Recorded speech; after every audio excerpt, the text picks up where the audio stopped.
पहले तो संबंध प्रेम से बनाए जाते हैं, एक दूसरे की सहमति से बनाए जाते हैं, लेकिन जब ब्रेकअप करना होता है तो उसे ही बलात्कार का रूप दे दिया जाता है। आज के इस वीडियो में हम एक कमेंट के ऊपर बात करेंगे। बार बार वो कमेंट मेरे वीडियो में आ रहा है, 376 का गलत इस्तेमाल किया जा रहा है, उसके बारे में कुछ बताएं। तो धारा 376 बलात्कार से संबंधित अपराधों के लिए सजा निर्धारित करती है। यह धारा बेहद गंभीर और संवेदनशील अपराधों से जुड़ी है। इसे महिलाओं के अधिकारों की रक्षा और न्याय सुनिश्चित करने के लिए लागू किया गया है। हालांकि हाल के वर्षों में देखा गया है कि कुछ मामलों में इस धारा का गलत इस्तेमाल किया गया है। गलत आरोप लगाने से न केवल निर्दोष व्यक्तियों का जीवन प्रभावित हुआ है, बल्कि यह जो सच में पीड़ित है उनके प्रति न्याय की प्रक्रिया को भी कमजोर बनाता है। आप जानते हैं कि इसका गलत उपयोग क्यों होता है। सबसे पहली चीज तो अगर किसी को किसी से व्यक्तिगत दुश्मनी है तो वो बदला लेने के लिए इसका गलत इस्तेमाल करता है। कहीं भी व्यक्तिगत किसी से झगड़ा हो गया या रिश्तेदारों में कोई मतभेद हो गया, तो अगर कोई महिला या पुरुष की मुठभेड़ हो रही है या झगड़ा हो रहा है तो महिलाएं इसका दुरुपयोग करती है। दूसरी चीज, दहेज या तलाक के मामलों में जब दहेज प्रक्रिया का केस लगाती है या फिर तलाक लेना होता है तब भी इसका दुरुपयोग किया जाता है, गलत इस्तेमाल किया जाता है। जब किसी को किसी से ब्रेकअप करना होता है तब भी इस कानून का दुरुपयोग किया जाता है और गलत इस्तेमाल किया जाता है। पहले तो संबंध प्रेम से बनाए जाते हैं, एक दूसरे की सहमति से बनाए जाते हैं, लेकिन जब ब्रेकअप करना होता है तो उसे ही बलात्कार का रूप दे दिया जाता है। तो इसके जो दुष्प्रभाव हैं, इसके जो परिणाम हैं वो क्या है। जो व्यक्ति निर्दोष होता है, जिसके साथ सच में गलत हुआ होता है, उसकी मानसिक और सामाजिक स्थिति प्रभावित होती है। इस तरह से उसे भी सही न्याय नहीं मिल पाता है।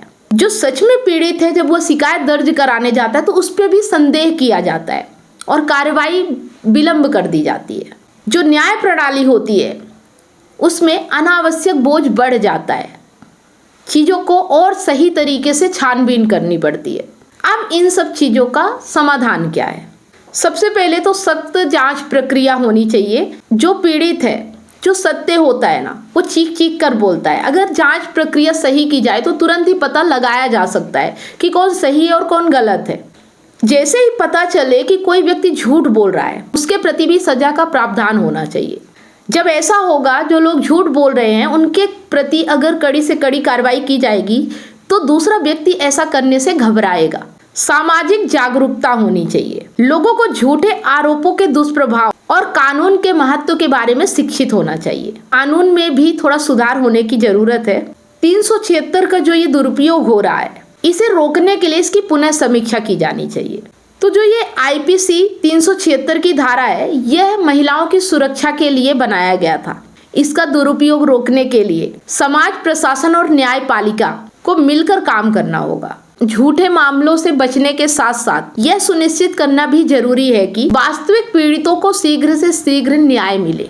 अब देखिए, अगर कोई महिला किसी पुरुष के साथ अपनी स्वेच्छा से कई महीनों से रह रही है, लेकिन जब उनके बीच ब्रेकअप होने लगता है, झगड़े होने लगते हैं, तो वो कह देती है कि मेरे साथ बलात्कार हुआ है। तो इस चीज़ की कड़ी से कड़ी जांच होनी चाहिए, क्योंकि ये पता लगाया जा सकता है कि बलात्कार क्या है और स्वेच्छा से संबंध कैसे बनाया जा सकता है।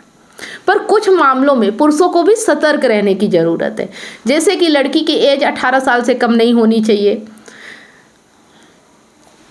लड़की मानसिक रूप से स्वस्थ होना चाहिए। तो कुछ चीज़ें हैं जो अगर पुरुष भी ध्यान रखेंगे तो ऐसे झूठे केसों से बच सकते हैं। लेकिन जब अपनी ही मति भ्रष्ट हो जाए, जब हमें ही सिर्फ कामना दिखने लगे और हम कुछ ना देखें, तो फिर उसकी सज़ा तो हमें मिलती है, फिर चाहे वो झूठा ही केस क्यों ना हो, उसी के रूप में फिर मिलती है। तो थोड़ा सा अपने प्रति जागरूक रहें और सतर्क रहें। और जब भी कोई आपके खिलाफ झूठी गवाही देता है, झूठा केस दर्ज कराता है, तो तुरंत उसकी जांच करवाएं। सिर्फ यही एक तरीका है कि ऐसे झूठे आरोपों से अपने आप को बचाया जा सकता है।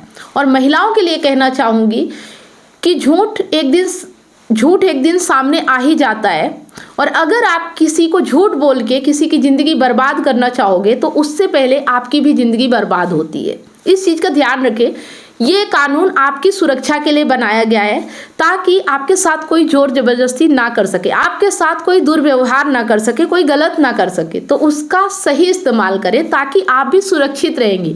नहीं तो फिर वही हाल होगा कि जैसे कि एक कहानी है, एक गडरिया था जो जंगल में भेड़ चराया करता था और रोज वह चिल्लाता था कि मेरी भेड़ को भेड़िया उठा ले गया। रोज गांव वाले इकट्ठा होते थे और फिर वह मजाक उड़ाता था, हंसता था। लेकिन एक दिन सच में उसकी भेड़ को भेड़िया उठा ले गया और वो खूब चिल्लाया, लेकिन गांव वालों ने उसकी एक भी ना सुनी, क्योंकि उन्हें लगा कि ये रोज की तरह आज भी नाटक कर रहा है। इसी तरह से आपके साथ भी होगा। अगर आप किसी भी कानून का या जो आपकी सुरक्षा के लिए बनाए गए प्रावधान है उनका अगर गलत इस्तेमाल करेंगी तो एक दिन सच में आपके साथ जब गलत होगा ना, तो कोई आपकी बात नहीं मानेगा, कोई भी आपकी सुनवाई नहीं करेगा। तो इस चीज़ का ध्यान रखें, सच के साथ ज़िंदगी जीना सीखें और अपने आप को मजबूत बनाएं, झूठ का सहारा ना लें। कानून आपकी मदद के लिए है, ना कि दूसरों को परेशान करने के लिए। अगर इस हिसाब से आप कानून का इस्तेमाल करेंगी तो जीवन सिर्फ उसका नहीं आपका भी बर्बाद होगा, और वो तो शायद बच भी जाए लेकिन आप नहीं बचोगे। उम्मीद करती हूँ कि ये वीडियो, जैसा कि आपने कमेंट किया था, इस चीज़ से आप पूरी तरह से संतुष्ट हुए होंगे और इसे ज़्यादा से ज़्यादा महिलाओं तक शेयर करें ताकि वो ऐसा करने से बचें और अपने ज़िंदगी को बेहतर बनाएं, ना कि नर्क में डालें। तो कमेंट जरूर करें कि ये वीडियो आपको कैसा लगा। वीडियो अच्छा लगा तो लाइक करें, ज़्यादा से ज़्यादा इसे शेयर करें। मिलते हैं नेक्स्ट वीडियो में, तब तक आप सभी लोगों को वीडियो अंत तक देखने के लिए बहुत बहुत धन्यवाद। इतनी सारी काउंसलिंग करने के बाद मुझे रियलाइज हुआ कि लोग अपने रिलेशनशिप और लाइफ से कितने ज्यादा परेशान हैं, जबकि मैंने अपने YouTube चैनल और Facebook पेज पर हजारों वीडियो रिलेशनशिप से रिलेटिव फ्री में डाल रखी हैं। फिर भी लोग पर्सनल काउंसलिंग चाहते हैं। नमस्कार दोस्तों, मैं कमलेश सोनी एक रिलेशनशिप कोच हूँ। 2019 से लेकर आज तक हजारों लोगों को मैंने फोन पर मदद किया है, जो लोग अपने रिलेशनशिप प्रॉब्लम्स को लेकर मुझे कांटेक्ट करते हैं। अब मेरा ये मिशन है, जो लोग रिलेशनशिप प्रॉब्लम्स को लेकर हताश और निराश है, ऐसे लोगों की मैं मदद करूं ताकि लोग अपने रिलेशनशिप को खुद ही ठीक कर सके और जीवन में हमेशा खुश रहे, ना कि निराशा की ओर आगे बढ़े। जिस तरह से आपको बीमारी ठीक करने के लिए एक्सपर्ट डॉक्टर की जरूरत होती है, वो चेकअप करके आपका इलाज करता है, उसी तरह से आपको एक काउंसलर की जरूरत पड़ती है आपकी एग्जैक्ट प्रॉब्लम को समझकर उसका सलूशन देने के लिए। तो आप दिए गए नंबर पर काउंसलिंग के लिए अपॉइंटमेंट बुक करा सकते हैं।